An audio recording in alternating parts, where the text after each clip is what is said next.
Halo, selamat datang di EZI atau Edukasi Gizi. Kalau di episode sebelumnya kita udah membahas mengenai perbedaan nutrien dan juga nutrition, dan juga kita membahas mengenai makronutrien dan mikronutrien, di episode kali ini kita akan membahas makronutrien secara lebih mendalam. Kalau misalkan kalian penasaran, kita langsung aja ke pembahasannya. Seperti yang udah kita ketahui, makronutrien adalah nutrien yang dibutuhkan tubuh dalam jumlah yang cukup banyak, biasanya dalam satuan gram. Makronutrien ini disebut juga si penyuplai energi.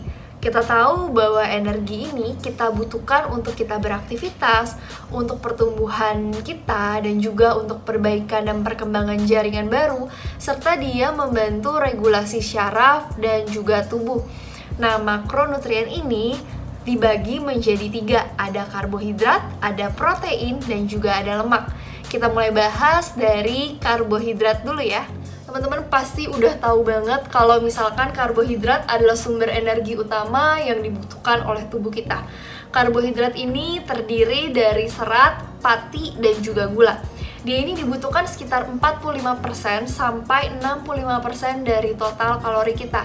1 gram karbohidrat menghasilkan 4 kalori. Teman-teman harus ingat ini karena ini penting banget untuk kita nantinya menghitung berapa banyak sih kalori yang udah masuk ke dalam tubuh kita. Karbohidrat ini membentuk sebagian besar makanan yang akan disimpan sebagai cadangan energi yang kita sebut dengan glikogen. Glikogen ini akan disimpan di dalam hati dan juga di dalam sel otot. Karbohidrat dibagi menjadi 2. Ada karbohidrat kompleks dan ada karbohidrat yang sederhana. Karbohidrat sederhana adalah karbohidrat yang terdiri dari 1 atau 2 molekul glukosa. Kalau 1 adalah mono, kalau 2 ini adalah di. Jadi 1 ini namanya monosakarida, kalau 2 namanya disakarida. Yang termasuk monosakarida ini contohnya adalah galaktosa, glukosa, dan juga fruktosa. Di antara ketiga ini, yang paling manis adalah fruktosa. Nah, sedangkan disakarida sendiri terdiri dari 2 molekul monosakarida.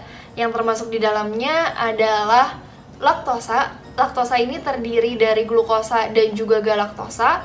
Lalu ada maltosa. Maltosa ini yang terdiri dari 2 molekul glukosa dan juga sukrosa. Sukrosa ini terdiri dari glukosa dan juga fruktosa. Sukrosa ini yang biasa kita sebut dengan gula pasir. Disebut sederhana karena memang bentuknya yang sederhana. Tapi karena bentuknya ini, dia ini sangat cepat dicerna oleh tubuh kita. Kalau misalkan gula sederhana masuk ke dalam tubuh kita, dia akan meningkatkan kadar gula darah secara cepat. Contoh dari gula sederhana ini misalnya ada permen, ada soft drink, ada juga gula pasir atau sukrosa, ada juga minuman berenergi, ada minuman ion, ada juga seperti es krim. Nah, itu contoh-contoh dari gula sederhana sendiri. Selanjutnya adalah karbohidrat kompleks. Kenapa sih disebut kompleks? Ya memang karena bentuknya sendiri dia lebih kompleks atau lebih rumit dibandingkan karbohidrat sederhana. Dia ini bisa mengandung lebih dari 60.000 molekul gula atau yang biasa kita sebut polisakarida namanya. Nah, karbohidrat kompleks ini pastinya dia diserap oleh tubuh lebih lama. Jadi kalau misalkan gula dari karbohidrat kompleks ini masuk ke dalam tubuh kita, pastinya dia akan meningkatkan kadar gula darahnya ini secara perlahan-lahan.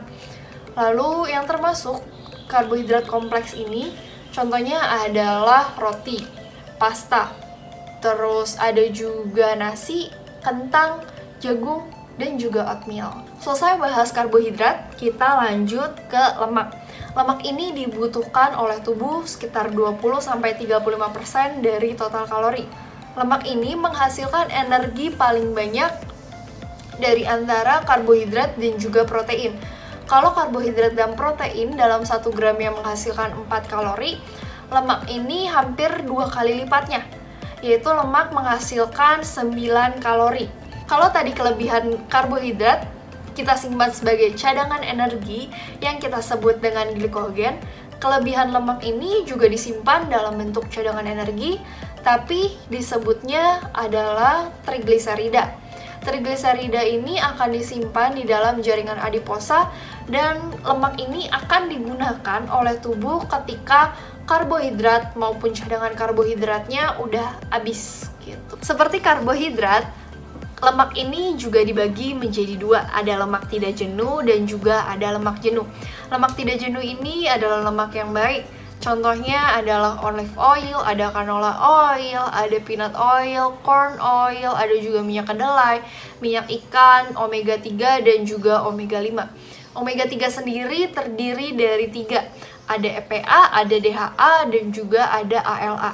Kalau misalkan ALA ini ditemukannya di dalam tumbuhan, sedangkan EPA dan juga DHA ditemukan di dalam ikan tuna, ikan salmon, ikan cod, makrel, crab atau kepiting, udang, dan juga di oyster. Omega 3 sendiri berfungsi untuk mengurangi penggumpalan darah dan juga dia menurunkan inflamasi. Dia ini juga berfungsi untuk menurunkan kolesterol dan juga trigliserida dan bagus banget untuk pertumbuhan atau perkembangan dari mata dan juga otak kita. Sedangkan omega 6 ditemukan di flaxseed, canola, minyak kedelai, dan daun-daunan hijau. Selanjutnya adalah lemak jenuh. Lemak jenuh ini disebut juga lemak yang jahat karena dia dapat menaikkan atau meningkatkan kolesterol yang jahat di dalam darah kita yang nantinya akan meningkatkan risiko terkena penyakit jantung. Jadi kita udah bahas karbohidrat, lemak, selanjutnya ini kita bahas protein. Protein ini dibutuhkan oleh tubuh sekitar 10-35% dari total kalori kita. 1 gram protein menghasilkan 4 kalori. Protein ini sebagai bahan dasar dari struktur sel di membran sel kita. Jadi protein ini banyak banget fungsinya. Dia ini fungsinya untuk membentuk otak, bisa membentuk syaraf, darah, terus juga rambut, kulit kita. Dia juga sebagai transport untuk metabolisme berbagai macam vitamin, juga mineral, contohnya besi, lemak, oksigen, dan juga dia membantu keseimbangan asam basa di dalam darah. Jadi kalau misalkan karbohidrat tadi udah habis sama cadangannya udah habis, pakainya habis itu energinya diganti jadi dari lemak. Tapi kalau misalkan energi dari lemaknya juga udah habis, kita akan menggunakan energi dari protein. Tapi ketika energi dari protein ini tergunakan, itu artinya kita udah starvasi. Starvasi ini artinya kita kelaparan akut. Protein sendiri terdiri dari asam amino. Asam amino ini ada asam amino esensial dan asam amino non-esensial. Layaknya karbohidrat dan juga lemak, protein ini juga dibagi menjadi dua. Ada protein hewani dan juga protein nabati. Protein hewani yang pasti sumbernya adalah dari hewan sendiri. Protein nabati itu sumbernya dari tumbuhan. Yang lebih baik itu makan protein hewani atau nabati. Sebenarnya protein hewani ini disebut juga protein yang lengkap karena dia punya asam amino esensial yang lengkap. Tapi sebaiknya kita makan kombinasi dari keduanya karena ada beberapa asam amino yang nggak ada di protein hewani tapi ada di protein nabati. Jadi intinya ini saling melengkapi antara protein nabati dan juga protein hewani. Jadi segitu dulu aja video pembahasan kali ini. Mudah-mudahan teman-teman bisa mengerti apa itu yang dimaksud dengan makronutrien dan juga elemennya karbohidrat, protein, dan juga lemak. Kalau misalkan ada salah penyampaian aku minta maaf. Teman-teman juga boleh koreksi kalau misalkan ada kesalahan-kesalahan kata ataupun teman-teman mau request video apa nih yang selanjutnya aku bahas yang pasti mengenai gizi dan juga kesehatan. Itu teman-teman boleh tulis di kolom komen di bawah. Sekian video pembahasan ini. Terima kasih sudah menonton dan sampai jumpa.